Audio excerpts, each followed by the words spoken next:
Shorthand 150 words per minute, August 2010.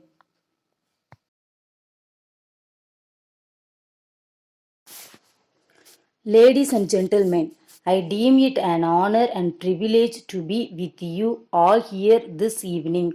At the outset, I would like to offer my congratulations and good wishes to all the boys and girls who have completed their courses of study in this university and have become eligible to receive degrees and diplomas at the convocation today.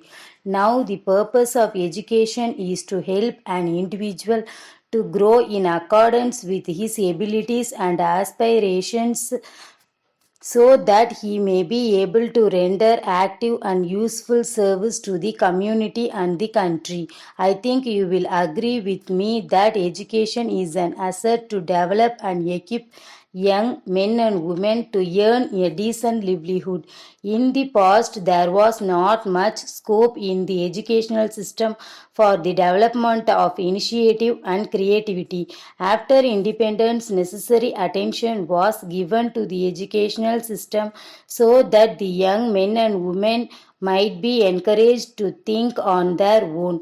At present, it seems to me that our educational institutions are factories of learning which turn out a large number of youngsters who find it difficult to fit themselves into life.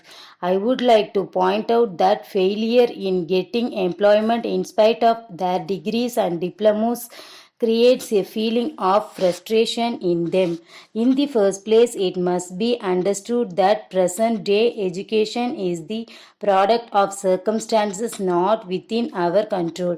As you are all well aware, there has been a great increase in population in our country. In order to meet the needs of the student community, the government have to set up more and more educational institutions. Even though education is an important activity, the government cannot pay all its attention to it alone.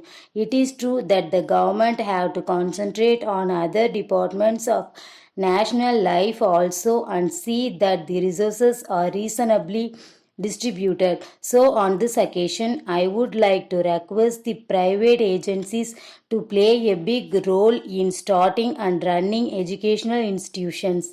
Further, common people must realize that education must be in accordance with the abilities of young men and women and that all of them need not go through the same type of education in their own interest and in the interest of national progress.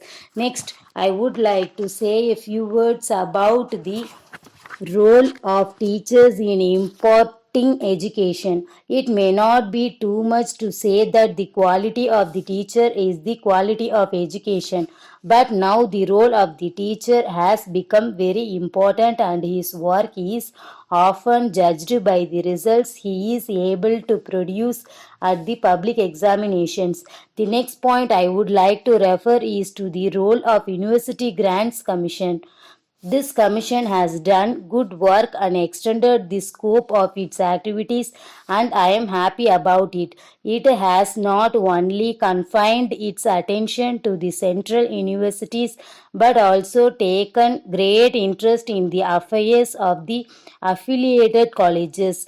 Moreover, I am glad to state that it has also been taking keen interest in the welfare of the teachers working in these colleges.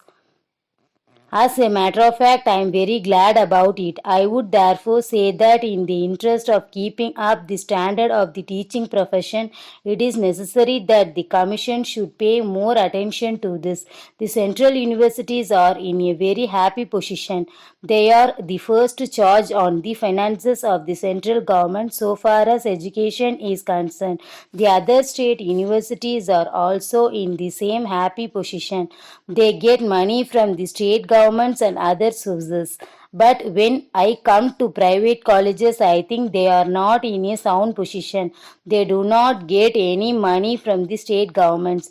If they get something, it is very small. At the same time, private donations are drying up.